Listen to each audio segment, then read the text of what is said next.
حضرت مولا علی شیر خدا کرم اللہ تعالیٰ وجہ الکریم کے زمانے میں روم کے بادشاہ نے کہا یار یہ مسلمانوں کا پتہ تو کرو، یہ آخر کیوں اتنے زیادہ مجاہد ہیں۔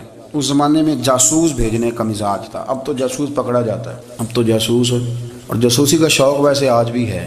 عرض کروں تھوڑی سی بات اس عنوان سے، پتہ کیا ہمارا مسئلہ ہے؟ ہم جہاں جاتے ہیں نا وہاں تھوڑی خوشبو سونگھنے کی کوشش کرتے ہیں، وہ کیا ہے تو یہ کیا ہے تو ادھر کیا ہے تو تھوڑا سا ادھر کیا ہے۔ میرے رسول پاک پڑھیے درود شریف، سارے پڑھیے ذرا زور سے، صلی اللہ تعالی۔ نبی پاک علیہ السلام نے فرمایا جاسوسی نہ کرنا ورنہ تم بندوں کو خراب کر دو، اور فرمایا اس طرح نہ ہو کہ تم کسی کے آپ کھول نہ نکلو تو تمہارے پہلے کھول جائیں۔ یہ جو ذوق ہے نا یہ ختم کریں، چھوڑیں، مطلب آپ کس چکر میں پڑے ہوئے ہیں؟ اتنی زیادہ توجہ کرنے کی کیا ضرورت؟ نے کام سے کام رکھیں، اس میں بندہ تھوڑا سا نا آسان رہتا ہے۔ یہ جو بہت زیادہ ٹٹولنے والے لوگ ہوتے ہیں نا وہ بیچارے پھر عمر ٹٹولتے ہی گزار دیتے ہیں، اس لیے کہ مزاج ہی بہت پکا ہے، بوری کا منہ کھول کے اندر تک ہاتھ ڈالنا، تو پھر کئی دفعہ سامنے سے بچھو بھی لڑ جاتا ہے، خرابی ہوتی ہے۔ تو جاسوسی کی جاتی تھی، اس نے بھی جاسوس بھیجے، کیونکہ قبیلوں کے لوگ تھے، کچھ مسلم کچھ کافر، پہچانے نہیں جاتے تھے لوگ، تو کچھ لوگ اس نے بھیجے، انہوں نے آ کے نا تحقیق کی، ریسرچ کری کہ آخر ماجرا کیا ہے۔ تو واپس جا کے انہوں نے رپورٹ دی نا روم کے بادشاہ کو، اس رپورٹ کا ایک جملہ بڑا شاندار ہے، وہ کہنے لگا بادشاہ ہمیں مسلمانوں کی کوئی سمجھ نہیں آئی، ہمیں کوئی سمجھ نہیں آئی۔ انہوں نے کہا بھی کیوں نہیں سمجھ آئی؟ کہنے لگے یار عجیب بندے ہیں، جب رات مصلے پہ بیٹھتے ہیں تو یوں لگتا ہے ان کا دنیا سے رشتہ ہی کوئی نہیں، کوئی کسی کو نہیں جانتا، کوئی اپنے دکھ سنا کے رو رہا ہے، کوئی اپنی بات کر کے رو رہا ہے، لگتا ہے کہ ان کا کوئی رشتہ ہے ہی نہیں جب مصلے پہ بیٹھتے ہیں۔ اور فرمایا جب سویرے یہ جہاد کرنے نکلتے ہیں تو لگتا ہے ان سے زیادہ دلیر ہی کوئی نہیں، حالانکہ جو مسلوں پہ رونے دھونے کے لوگ ہوتے ہیں وہ کئی دفعہ جہاد میں کام نہیں کرتے، لیکن عجیب لوگ ہیں کہ رات کے راہب ہیں دن کے مجاہد ہیں، کوئی سمجھ نہیں آتی۔ میرے عزیز ان لوگوں نے مسلح آباد کر کے رکھا، تلاوتیں ان کا ذوق رہی، منظر روز پڑھنا، اسباق پڑھنا، وظائف پڑھنا، یہ ان کا ذوق رہا۔ اعلیٰ حضرت بریلوی رحمت اللہ نے 1000 کتاب لکھی ہے، لیکن الوظیفۃ الکریمہ کے نام سے جو وہ صبح و شام وظائف پڑھتے تھے وہ الگ انہوں نے ان کو بیان کیا، پابندی کے ساتھ اپنی اللہ اللہ کرتے۔ شیخ شہاب الدین سہروردی رحمت اللہ علیہ، اس پر ایک بندے نے اعتراض کیا، اس نے کہا جی آپ کس قسم کے صوفی ہیں، مرید بیٹھے ہیں اور آپ وہاں نفل پڑھ رہے ہیں؟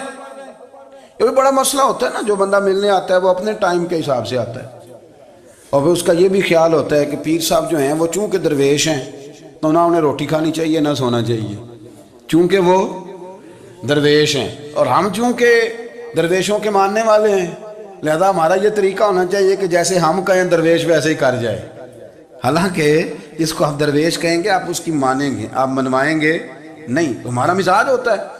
شیخ شہاب الدین پر لوگوں نے اعتراض کی، حضور لوگ ملنے آئے ہیں، زیارت کرنے آئے ہیں، یہ بندے دعا کرانے آئے ہیں، اللہ اللہ کرانے آئے اور آپ نفل پڑھ رہے ہیں، کیا جملہ ہے، کیا حسن ہے، کیا خوبصورتی ہے۔ فرمانے لگے رب رسول سے مانگنے کے لیے مصلی بچھایا ہے، اگر وہاں سے مانگوں گا نہیں تو تمہیں دوں گا کیا؟ پہلے مجھے کچھ لے تو لینے دو، اگر میرے پلے کچھ ہے ہوگی تو آگے دوں گا نا، تو میں مانگنے گیا تھا کہ یا اللہ دے تیرے بندے لینے آئے، دے تو میں کچھ لوں گا تو آگے دوں گا نا، لیکن ہمارا یہ سٹیٹس، یہ مزاج، یہ شعور نہیں ہے۔ گپیں، کہانیاں، داستانیں، گفتگو، خطابت، واز، کیا بات۔ 3 حدیثیں ابن ماجہ کی، حضرت عبداللہ رضی اللہ تعالیٰ عنہ فرماتے ہیں میں نبی پاک صلی اللہ علیہ وسلم کی بارگاہ میں آیا تو حضور نے فرمایا کہ کسی بھی بیماری کے جب تم شکار ہو جاؤ نا تو قرآن مجید کا دامن تھام لینا، اللہ تمہیں شفا عطا فرمائے۔ قرآن پاک میں شفا ہے، خود قرآن نے کہا وَنُنَزِّلُ مِنَ الْقُرْآنِ مَا هُوَ شِفَاءٌ وَرَحْمَةٌ لِّلْمُؤْمِنِينَ۔ قرآن میں شفا ہے۔ دوسری حدیث نبی پاک صلی اللہ تعالیٰ علیہ وسلم نے صحابی سے فرمایا اس طرح کرو، قرآن مجید اور شہد کو لازم پکڑ لو۔ فرمایا یہ 2 چیزیں ہیں جن کے اندر اللہ نے شفا رکھی ہوئی۔ تیسری حدیث پیش کر حضرت ابو ہریرہ رضی اللہ تعالیٰ عنہ فرماتے ہیں مسجد نبی شریف میں حاضر ہوا، 2 رکعتیں پڑھ کے حضور کی بارگاہ میں گیا تو نبی پاک علیہ السلام نے فرمایا ابو ہریرہ تیرے پیٹ میں درد ہے؟ میں نے بتایا نہیں، عرض نہیں کرنا پڑا، تیرے پیٹ میں درد ہے؟ میں نے کہا حضور تکلیف میں ہوں، تو حضور نے فرمایا نماز پڑھ۔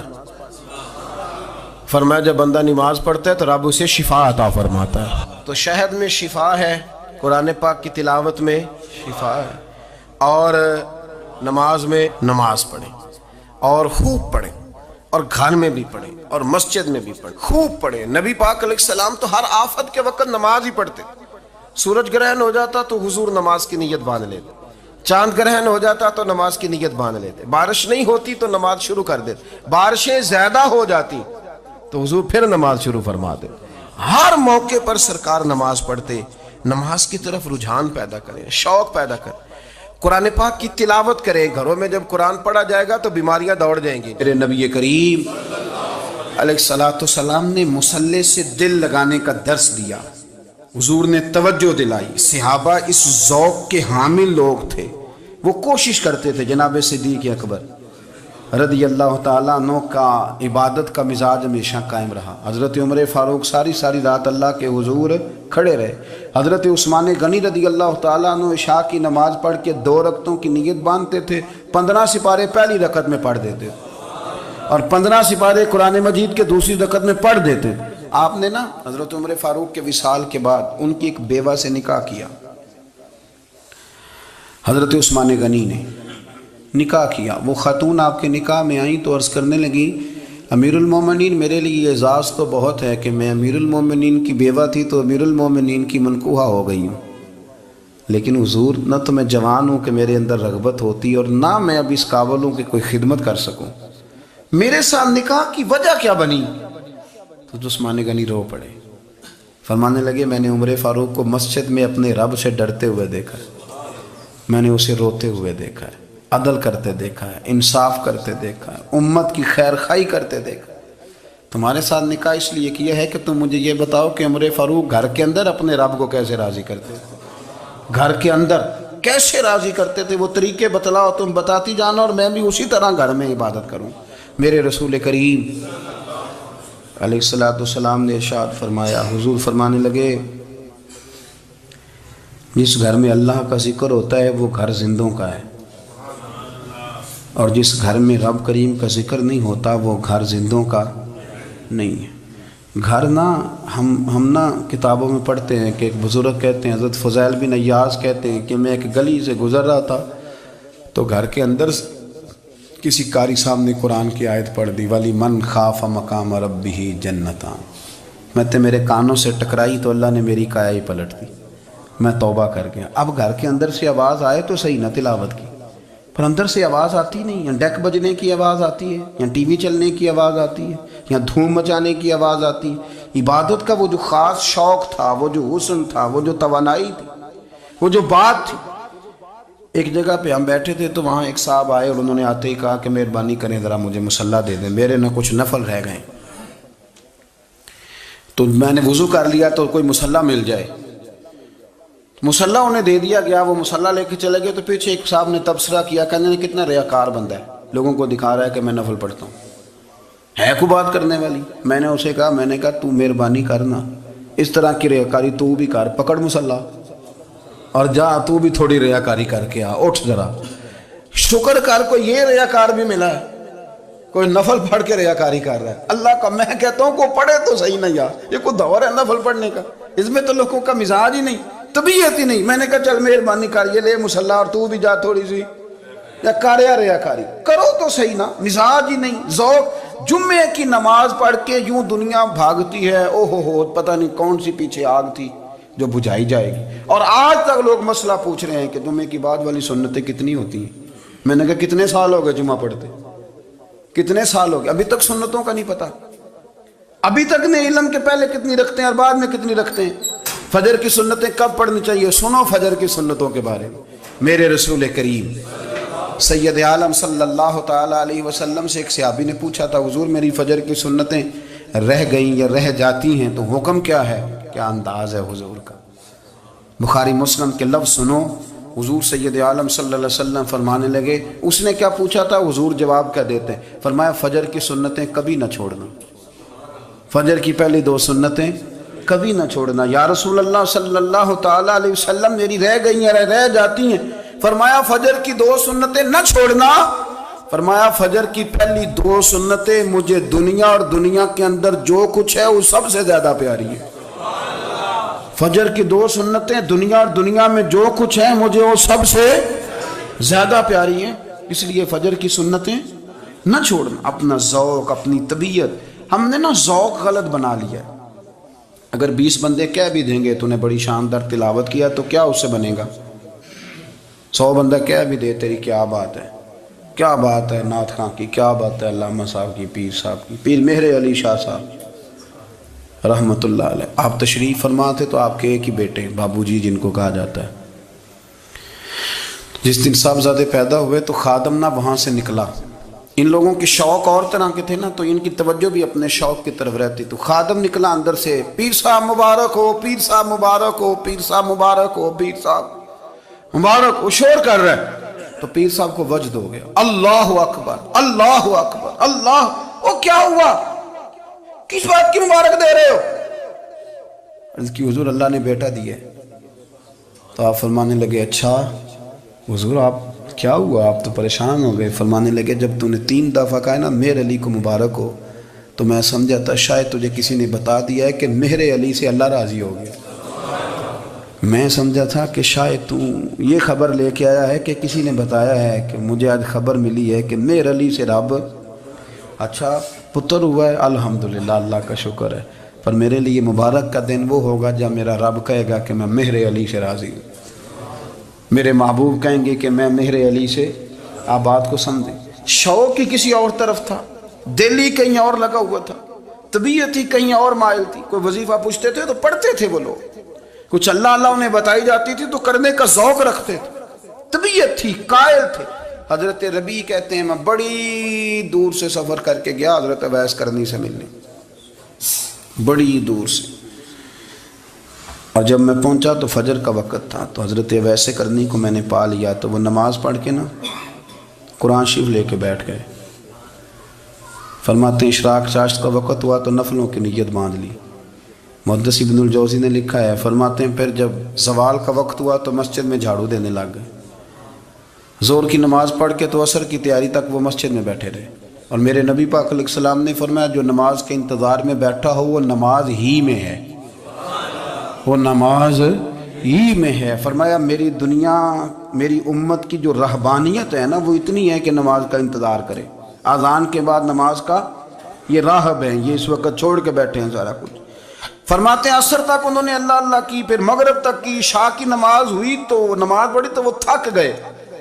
اب مجھے وہ فارغ ہوں مصلی چھوڑے تو میں ملاقات کروں نا، یہ آپ حیران نہ ہو کہ اتنی دیر بندہ کیسے اللہ اللہ کر، ہم نے کی نہیں نا اس لیے ہم پریشان ہیں۔ جو عادی ہوتے ہیں وہ کر بھی لیتے ہیں، وہ یہ کام، میری بات کی سمجھ آ رہی ہے؟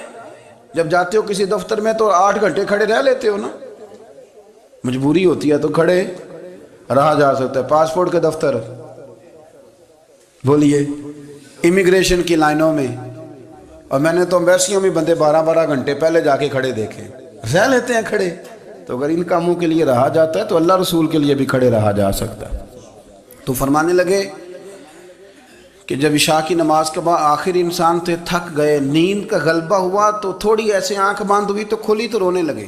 حضرت ویسے کرنی رو کے کہنے لگے مالک مجھے غافل تو نہ کر، ابھی میں نے کیا بھی کچھ نہیں، دن ختم ہو گیا، کوئی نفل نہیں، کوئی اللہ اللہ نہیں، اللہ مجھے غافل نہ کر، میری مدد فرما۔ فرماتے ہیں جب وہ روئے تو میرے ساتھ جو شخص تھا میں نے کہا اٹھو چلیں، کہنے لگا حضور ملنا نہیں، فرمایا جو میں لینے آیا تھا وہ مجھے مل گیا ہے، جو میں ان سے سیکھنے آیا تھا وہ مجھے نصیب ہو گیا، اب اور میں نے کیا لینا، ختم ہو گئی بات، اٹھو چلیں۔ اللہ کے بندوں نے حضرت ربیعہ بن کعب اسلمی رضی اللہ تعالیٰ عنہ فرماتے ہیں، کہتے ہیں جب بنو قریظہ اور بنو نذیر یہودیوں کے ساتھ حضور علیہ السلام نے جنگ کا اعلان فرمایا تو وہ دشمن ہو گئے، ہمیں خطرہ تھا کہ وہ رات کو کہیں محبوب کو تکلیف نہ دیں، تو کچھ لوگ نا تلواریں لے کے نبی پاک کے دروازے پہ پہرے داری کرتے تھے۔ گن مین رکھنا حرام نہیں، اگر کسی کو واقعی خطرہ ہو تو اس کے لیے سنت بھی ہے۔ حضرت علی المرتضیٰ تلوار لے کے حضور کے گھر کا پہرا دیتے تھے۔ حضرت ربیعہ بن کعب اسلمی رضی اللہ تعالیٰ عنہ فرماتے ہیں کہ رات میری ڈیوٹی تھی کہ میں حضور کے گھر کا پہرا دوں گا، تو فرماتے ہیں میں باہر سن رہا تھا، ساری رات ہی میرے نبی پاک نے اللہ کی تسبیح پڑھی، ساری رات، کبھی تسبیح، کبھی تحلیل، کبھی تحمید، کبھی تکبیر، ساری رات۔ فرماتے ہیں ساری رات حضور پڑھتے رہے اور ساری رات ہی میں سنتا رہا۔ مجھے اونگ آ گئی، میری آنکھ لگ گئی، حضور ابھی پڑھ رہے تھے، میں تھک کے سو گیا، اور فرماتے ہیں جب میری آنکھ دوبارہ سے کھلی تو میرے کانوں میں پھر کوئی چیز گونجی، تو میں نے کان لگایا تو میرے حبیب ابھی بھی اللہ کو یاد کر رہے، ساری ساری رات حضور رب کی عبادت کرتے، اسی لیے تو کہا یا ایھا المزمل قم اللیل الا قلیلا، حبیب ساری رات تو نہ جاگا کر، تھوڑا آرام بھی کر لیا کر۔ میرے بھائی اپنا مصلی، اپنی عبادات، اپنے وظائف، اللہ اللہ جو آپ نے کسی سے سیکھی ہے اس کو کبھی کمزور نہ ہونے دیں۔ شجرہ شریف جو کسی بزرگ سے آپ لے لیتے ہیں تو کیا رسم ہے کوئی؟ اس پہ کچھ لکھا ہوتا ہے، وہ پڑھنے کے لیے دیا جاتا ہے، اس پہ لکھا ہوتا ہے کہ یہ اللہ اللہ آپ نے کرنی ہے۔ ساری زندگی کسی اسکول میں داخل ہو گئے اور وہاں جا کے آپ نصاب ہی نہ پڑھیں، کتاب ہی نہ کھولیں تو پاس ہو جائیں گے؟ وہ کہتے ہیں میں 20 سال جاتا رہا ملا کچھ نہیں، تو آپ نے لیا کیا ہے؟ ایک اتنی سی کتاب تھی، اس کو تو کھول کے آپ دیکھ نہیں سکے، اس کے وظائف تک تو رسائی نہ ہوئی، اس لیے کہ اللہ اللہ کرنا مشکل ہے اور تصویر کھنچانا یہ آسان کام ہے۔ تو جو آسان ہے اس طرف ہماری توجہ لگی رہتی ہے اور جو مشکل ہے اس طرف ہم ذوق پیدا نہیں کرتے۔ یا ایھا الناس اعبدوا ربکم الذی خلقکم والذین من قبلکم لعلکم تتقون، اے لوگو اس رب کی عبادت کرو جس نے تمہیں پیدا کیا اور تم سے پہلوں کو پیدا کیا، اس لیے عبادت کرو کہ تم پرہیزگار ہو جاؤ گے۔ مالک سمجھنے